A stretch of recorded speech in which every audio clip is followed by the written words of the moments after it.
Today, I will be answering both salient, loud, and probing questions on the minds of a lot of people about relocation. A number of people that I know are asking, will it be worth it? I hope I won't be making a mistake, or I hope I haven't even already made a mistake, regarding relocation. Well, 13 months and counting after relocation, I will be sharing with you from personal experience, what it's been like, if it's really worth it or not. However, put into mind that we are chasing different things, or we want different things for ourselves. There are some basic things that is applicable to everyone and will make take part in your final decision as to relocating.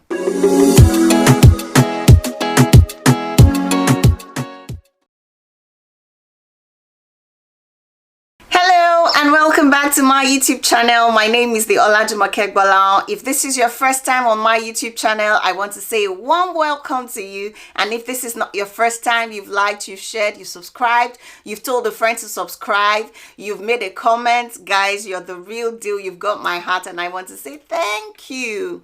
On today's video, I want to answer a number of questions on the minds of a lot of people. Is relocation worth it? Well, I will be comparing what it's been like back in my home country and what it's been like here. And then from there, you can make a better informed decision as to if you are making a mistake, if you have already made a mistake, or if you're on the right path, irrespective of the things that we want out of life.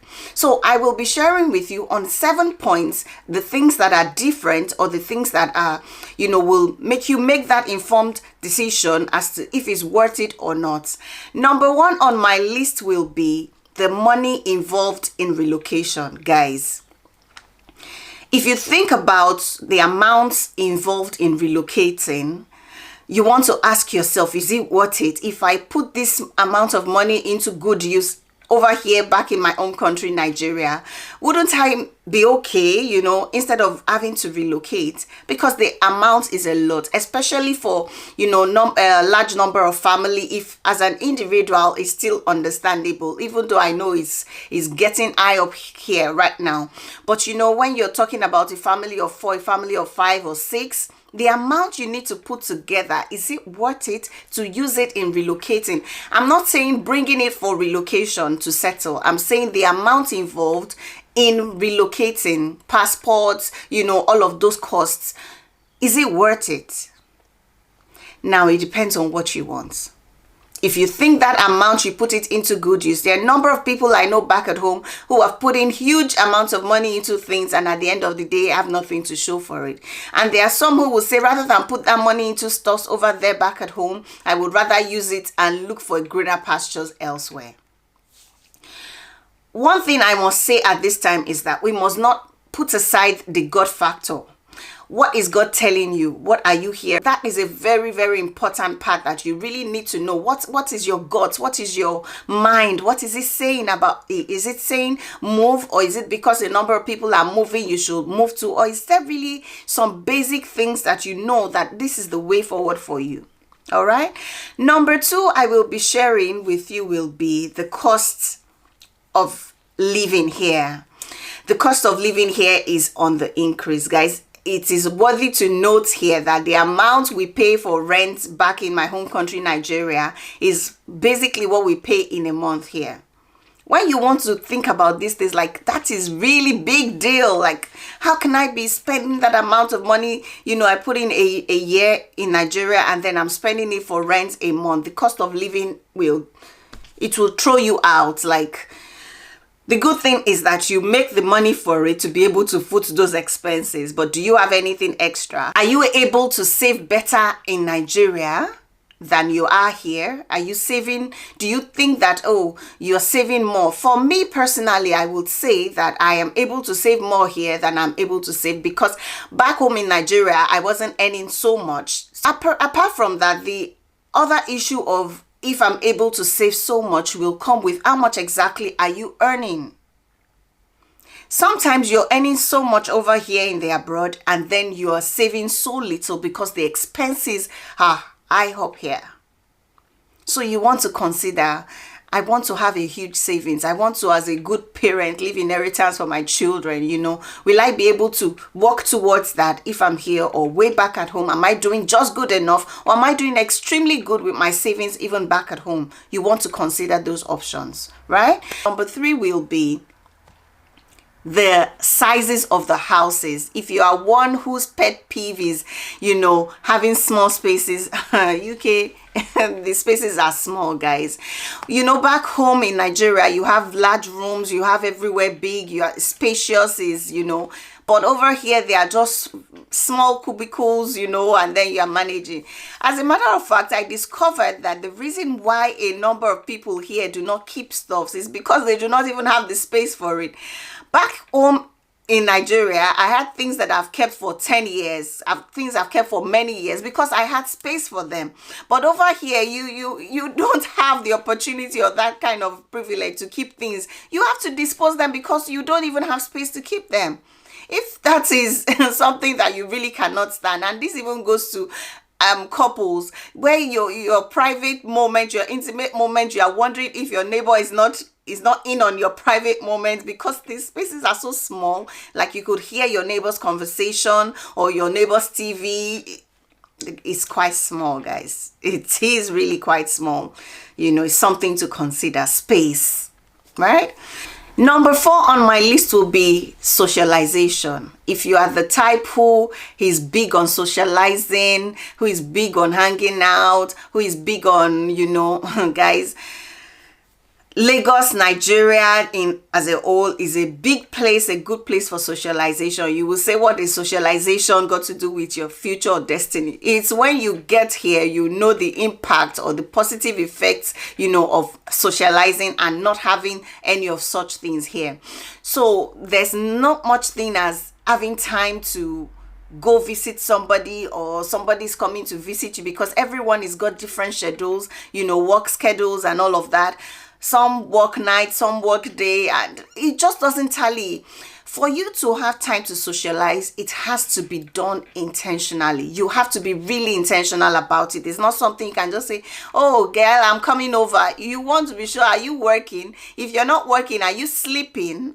It doesn't work like the way it works back then. So if you're big on socialization, if you're big on that kind of a thing, they are too wide apart. You want to really have a think on it. If you really want to do it, can you cope?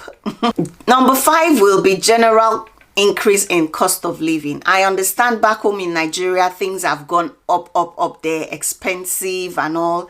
Over here too, things have gone up, guys. Things have really gone up. As a matter of fact, you know, things have gone up way from where it used to be, and it's not like anything close to what it used to be. So if you want to live that kind of buoyant life, you need to have to work more, and that is also cutting time out for relaxation, for family time, for socialization, if at all there is, you know. So cost of living is both ways. It's high over there, it's high over here. It's not any lesser.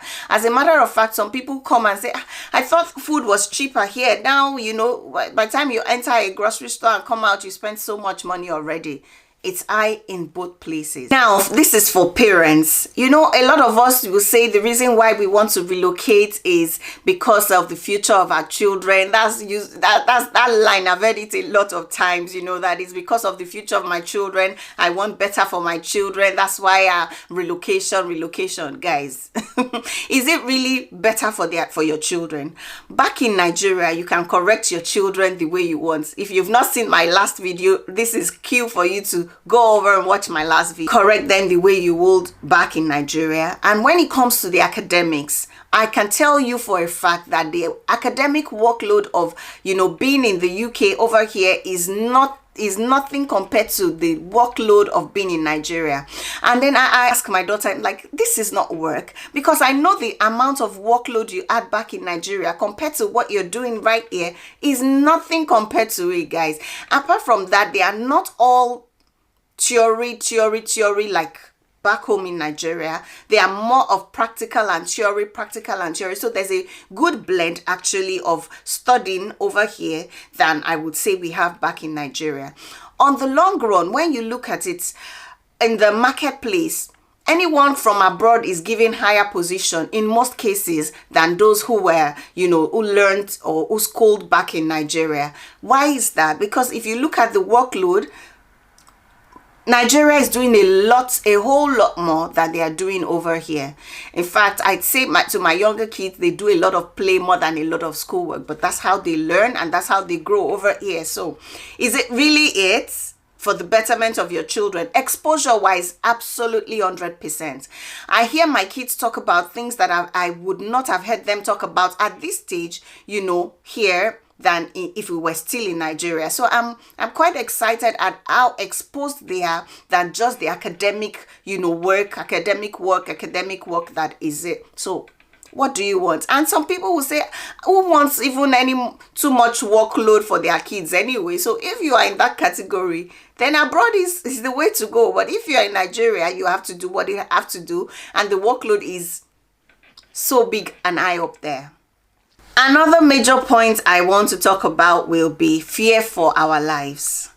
Back home in Nigeria, the fear for your life is so much. You want to talk about gunmen, you want to talk about kidnappers, you want to talk about one chance bosses, you want to talk about a lot of things, armed robbers and all.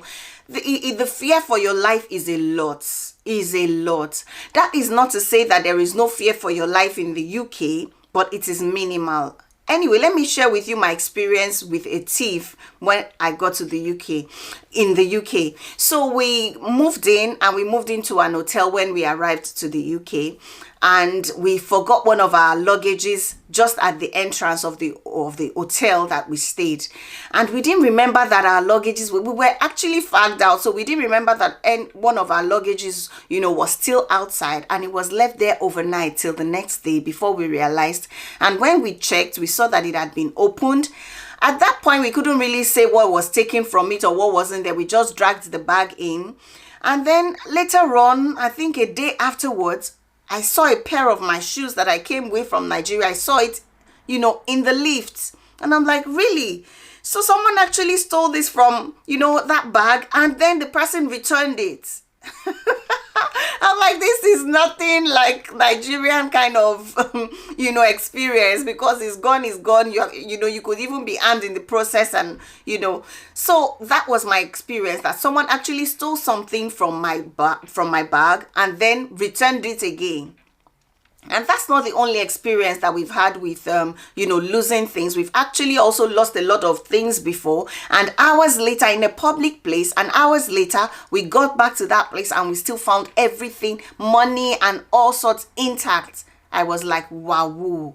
So it's not like it's not there at all. It's just that compared to back home, if you are really, really afraid for your life, for your children, and then you're like, I cannot stay here, this evil or this, bad things are happening too much, I can tell you that it's a lot safer over here in the UK. I cannot say the same for the US though, but I can say for the UK that it's a lot better. The last thing that I will want to point out will be parties, guys. I attended a party. No, I didn't even attend. It was a birthday party of a 7-year-old, and I was, told to, just drop the kids off. So I just got into the car and then took the kids to the venue. I didn't think I was even going to come down from the car, just drop them off, and then come back to pick them. There was already a timeline. And then I saw the way when I went to pick the kids later on, how parties are being done here. Is in Nigeria that you will cook ofada rice, you will cook jollof rice, cook fried rice, cook asaro, cook small chops will be there, and see, over here it was just burger, chips, and a drink, and that was the party. I'm like, it's better to do party here than to do in Nigeria, but where's the fun anyway when there's no variety, when there's no assorted, and and then the kids just add that one chips, burger, and and then that was it, and drink, and all the other party was just dancing. I'm like, Nigeria, we too do. With all the assorted that we would display, for the party. So it's a lot. It saves you a lot having your kids' birthday parties here. The only party that I know that doesn't save you so much is if you're doing it in your home, you're cooking home cooked foods and all of that, or you are inviting somebody to a restaurant. Like my husband was invited to someone's, party in this office, and then everyone had to pay for whatever thing they were ordering. I'm like, really? Not, it can never be my Naija. And I lie, it can never be my Naija that you come and be paying for what you eat. Is it party? Party is not the same. So you want to think twice before you host a party here, in the UK, as compared to the way we Naija, we used to do our parties.